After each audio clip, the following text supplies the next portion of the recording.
Much ado about something. Hello, you're watching Much Ado About Something today, and I'm Donna. While I have been slamming busy, I'm sure you probably are too. And I've got a lot to get done, and one of the things that I have to get done on my list that's a priority to me is to make the elderberry syrup for this year. Well, it won't last a whole year, but it'll last us the next 3 or 4 months. And I've got to get that going. And I thought I'd bring you along with me, share with you how I make the elderberry syrup that I use, and just talk to you a little bit about it. You know, elderberry syrup is kind of a big deal. There's a lot of it on the internet. You hear a lot about it. You can go into stores sometimes and see it for sale there. It's about $8 for about 8 ounces. So it's a big deal. And I thought I'd just share with you what I know about it. You know, I'm not a doctor or I'm not an herbalist. I'm not any kind of person that can give you any kind of health information. You always want to go and make sure that whatever, you know, is presented and shown to you and suggested to you, always do your own research and make sure that you know what you're doing for your own body.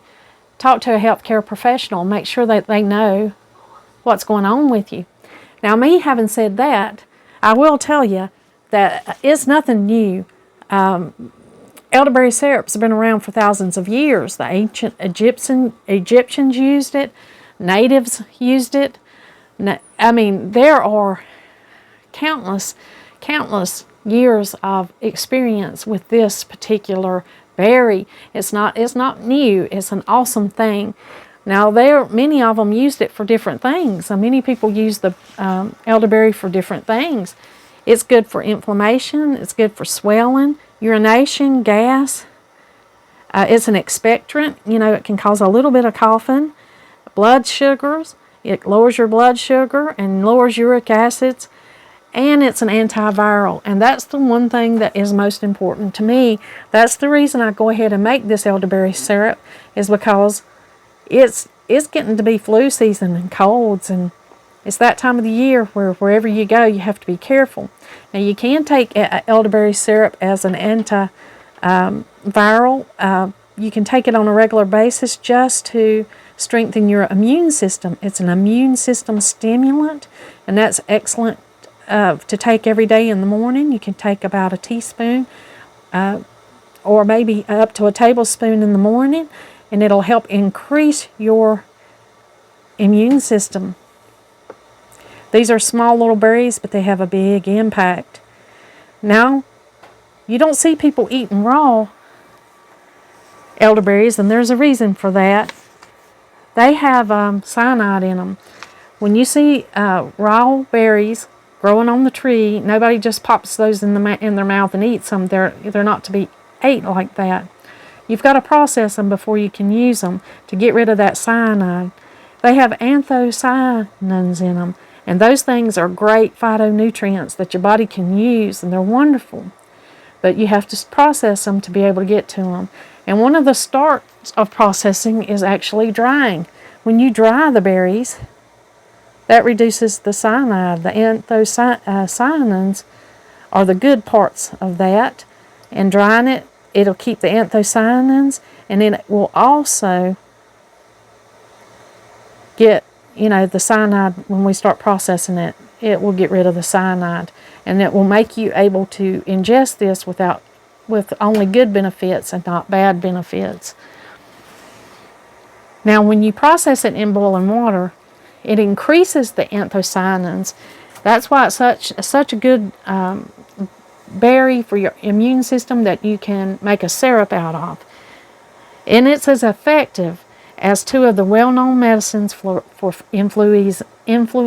It's been proven to be as effective as those 2 medicines. I'm excited about it because, you know, it's inexpensive. You can make this syrup relatively inexpensively. If you go buy it at the store, it's a little higher. You can get it in small little bottles.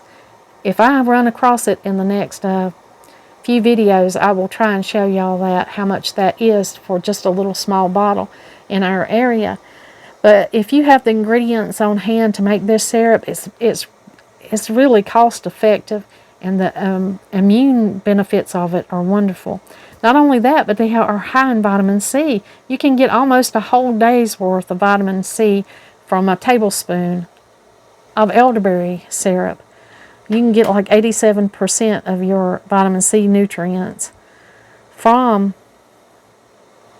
your elderberry syrup if you take it in the morning. So that's a good thing to know. Now I've got 8 cups of water boiling right here, and I've got 1 cup of elderberries.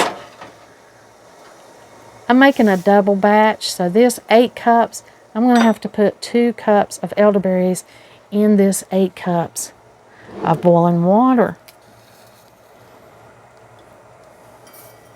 My little container is too small to dip my measuring cup in, so I'm just going to lift it out here, fill up this cup.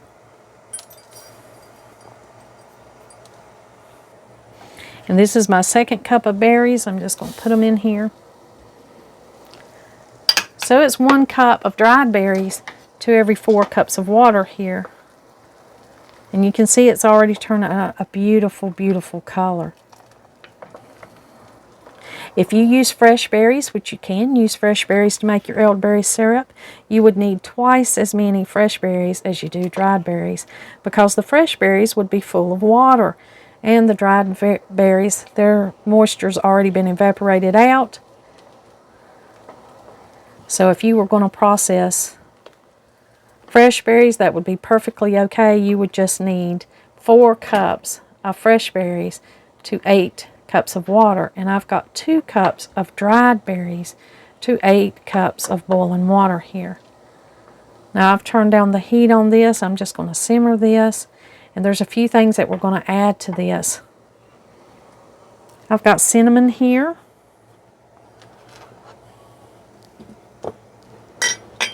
I've got ginger. Now you can use cinnamon sticks, certainly you can. Cinnamon sticks can simmer in here, but I'll be using this ground cinnamon, and that works just as good. Now I keep my ginger, I keep it as a tincture here. I keep quite a bit on hand because I use it for different things. So I have ginger here as a tincture. You can use fresh ginger root. You can use powdered ginger from your spice rack. And then this is a ginger tincture that I've got made here. It's just chopped ginger root put into an alcohol menstruum. This liquid in here is just alcohol that preserves this and extracts out the goodness into the juice, but I can also just use the chopped ginger out of this, and that'll be perfectly okay. Use the ginger that you have. And then I've got raw honey here. This is my last ingredient. And the thing about this raw honey is it has its own properties, and you can't really boil this, because if you do, then you're killing the enzymes that are alive in here, and it defeats the whole purpose of using raw honey. But this is raw, and I've got it right here, and I'll be adding it later. And another thing to remember is if you're going to give this elderberry syrup to somebody that's under 2 years old, then you don't want to use the honey. And a good thing to sweeten it with, if you're going to be giving this to somebody that's 2 and under, you leave out the honey, because that's not something that infants can have. They can't have raw honey. But if I were going to give this to someone younger, to a young child or someone that couldn't have honey, I would just use Concord grapes. If you know anybody that's got a Concord grapevine, Concord grapes are high in antioxidants, and they're also high in sugar. So they would naturally sweeten this and add some value to your syrup, and it would be effective. It would be safe to use for little kids that couldn't have honey. So you can sweeten it with the Concord grapes if you're going to be giving this to a family. If your whole family is going to take it and you have a 2-year-old or under, then you don't want to give them raw honey. All right, I think I've covered all the bases on that for you and why I'm using what I'm using. There's a few things that I put in ours, and I thought I'd just share that with you. I know everybody makes their elderberry syrup a little different. This is a good basic syrup right here. You've got your water that's boiling, 4 cups of water to every 1 cup of dried elderberries, a tablespoon of cinnamon, and then a 1/4 of a cup of ginger. And then we'll put a whole cup of honey in it when it cools off some. We're not going to boil the honey. We are going to boil the elderberries.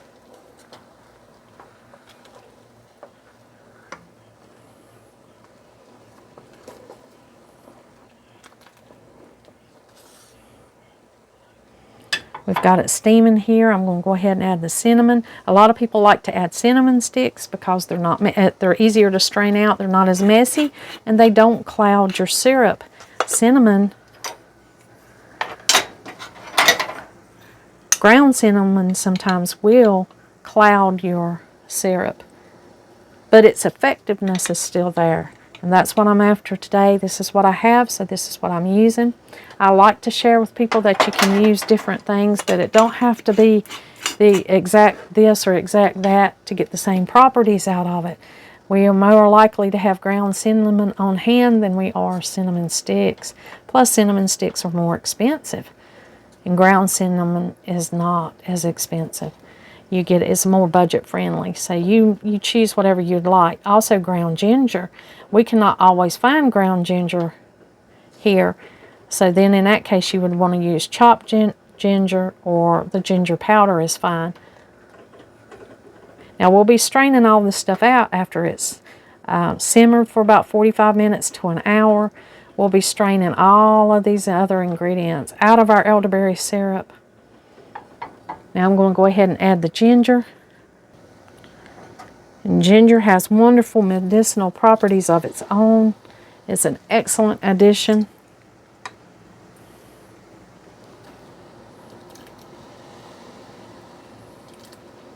Now, because I'm boiling this, there'll be no alcohol content whatsoever in. All of the alcohol will dissipate that I have tinctured this ginger with. It will dissipate in the air as this is simmering, so there won't be any alcohol content. It'll just leave the ginger and the goodness of the ginger. Now I'm going to let this just simmer for 45 minutes, and then I'm going to share with you how I strain this syrup out. I'm going to also add my 2 additional ingredients. This is something that's a personal preference. I just like to add this cayenne pepper. I like the relief that it brings to any kind of syrup that I'm going to use.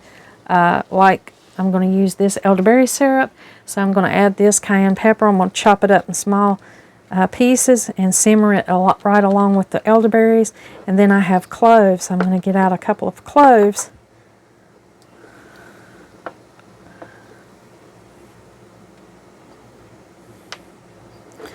I'm going to put 4 cloves to how much I have going on here. These 8 cups of water, I'm just going to go ahead and put 4 cloves in. I love the smell and the properties and the way it makes this elderberry syrup taste. Now, you don't have to add these last 2 ingredients. These are optional, and it's something that I like to add. But I wanted to share with you what I like to put in it, so I'm just going to go ahead and cut up this little pepper.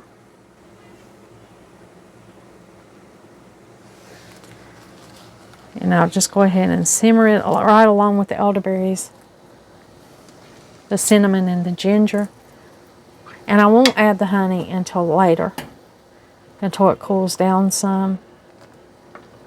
And we'll go ahead and set my timer and simmer this for 45 minutes.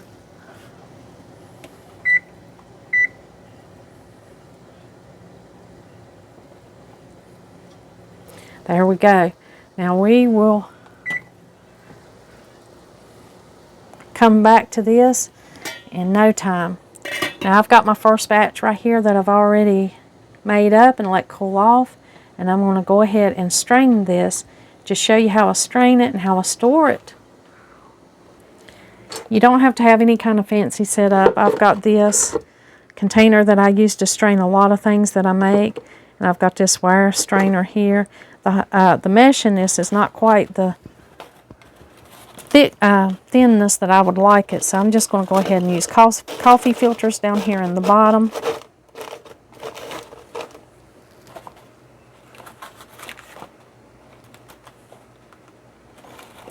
I'll use a couple of them to be sure and just catch most of the big things that are draining off of this syrup. I had a few things I had to move out of the sink so that I could show you better so you could see. All right, now, got this container that's going to catch our syrup, our cooled off syrup. I've got this strainer, and I've laid coffee filters inside. And I'm going to take this elderberry syrup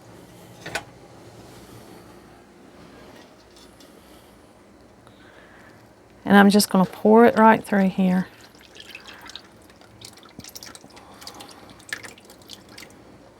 And you can see all the stuff. The elderberries have rehydrated. There's a lot of stuff in here.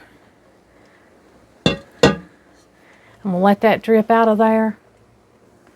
This is one of those things that you just love to make. It has a great smell.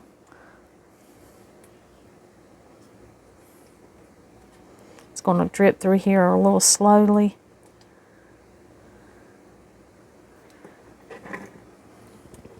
It is dripping through, you can see.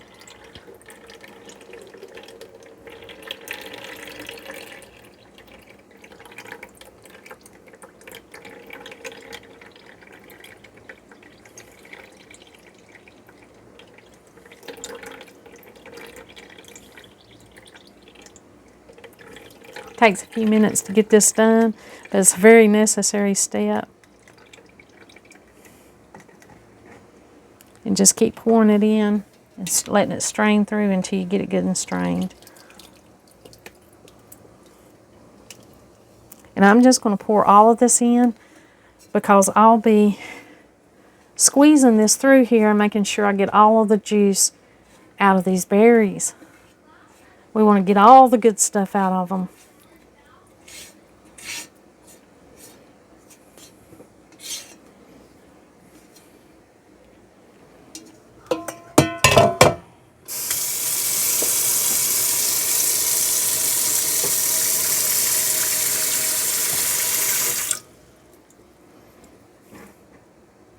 You can take cloth, white piece of clean cloth, cheesecloth that's been doubled to thickness, and just use it in there instead of the coffee filters, but that's what I had on hand today, so that's what I'm going to use.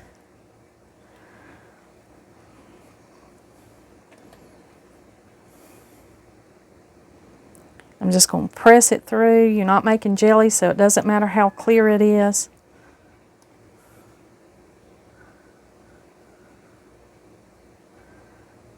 And press it until you get all of the good syrup out of here.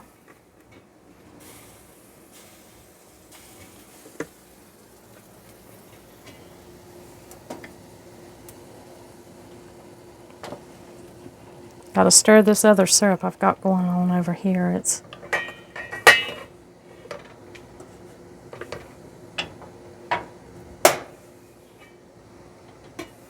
going to town.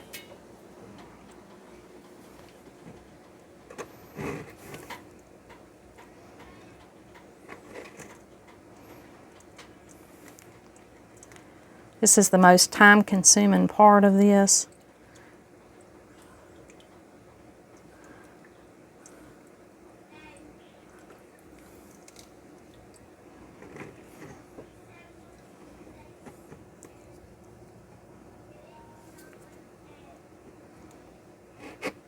But you want to take the time in this step to make sure you get all that goodness out of here, out of these berries and all these good ingredients that you've put in here.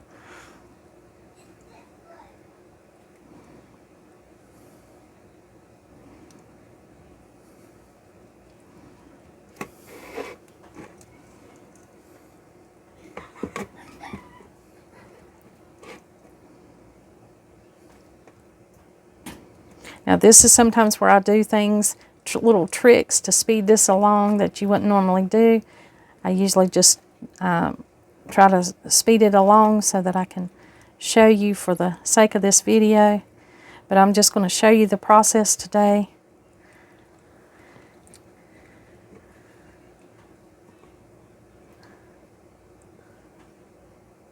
Show you about the time frame it takes to get it all squeezed out.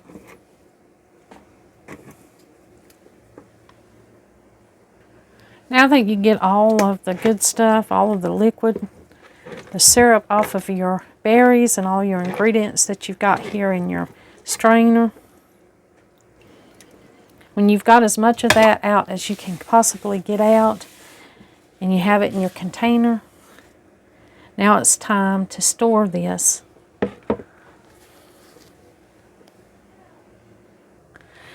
Now you can buy all kinds of bottles. You can buy little fancy flip top bottles to store your syrup in, but I just save specific bottles. I love the tinted bottles because I think that it preserves it longer. It keeps it out of the light. So this is an A1 steak bottle. You can use steak bottles. They're perfect. And this one is an avocado oil bottle. Now I've cleaned these really good. I'm going to take this little pour thing out of here. And I'm going to probably store mine since I've made so much syrup. I'm going to use this big bottle today. I'm just going to put a funnel in here. And I'm going to put the syrup here.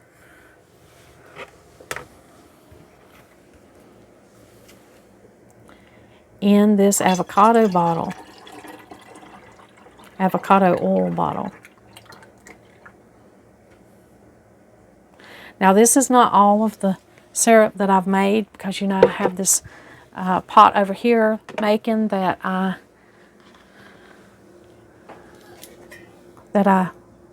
did on video to show you how I make it. I've got this, so it'll also go in this bottle, and what won't fit in this bottle, I'll put it in this little one here. But that's how I store it in a bottle such as that. I'm going to go ahead and put this little thing back on it because it helps it to seal better. Oh, this lid doesn't seal as good on this without this little pour, and it's perfectly okay to pour your syrup with that. It pours out. You're not using a whole lot of you're not drinking a whole lot of this syrup at the time, so it pours out the right amount. And this right here is where I keep the little bottle that I drink my fire cider, or the little glass that I drink my fire cider and my elderberry syrup from. I use this little glass right here, and that's about a tablespoon, and so that's perfect. And I'll take about a tablespoon of this every morning. I will refrigerate this, most definitely. I'll put this in the refrigerator. And I'm going to go ahead and label it because you always want to know what you have. You want to know what you've put into these bottles. And if you don't put the label on it, it's very easy to forget. Well, thank you for letting me share with you the elderberry syrup recipe that I use, and for letting me explain to you some of the reasons that I use it. It's a wonderful product. I enjoy it, make it every year, have done it for a very long time. I hope you try it, and I hope you reap the benefits if it's good for you. Do your research for your own body and for your own self. Nobody knows you like you and your healthcare professional. Nobody knows the medicines that you're taking, the needs that you have. So you want to make sure you always check with a healthcare professional that you see on a regular basis. Just make sure you check with them and let them know what you're making, what's in it, so they'll know that you're taking that. Do your research and just find out why you take these things, not because it's popular, but because it has great benefits. I thank you for letting me share it with you. I hope you have a great day. And like always, until next time.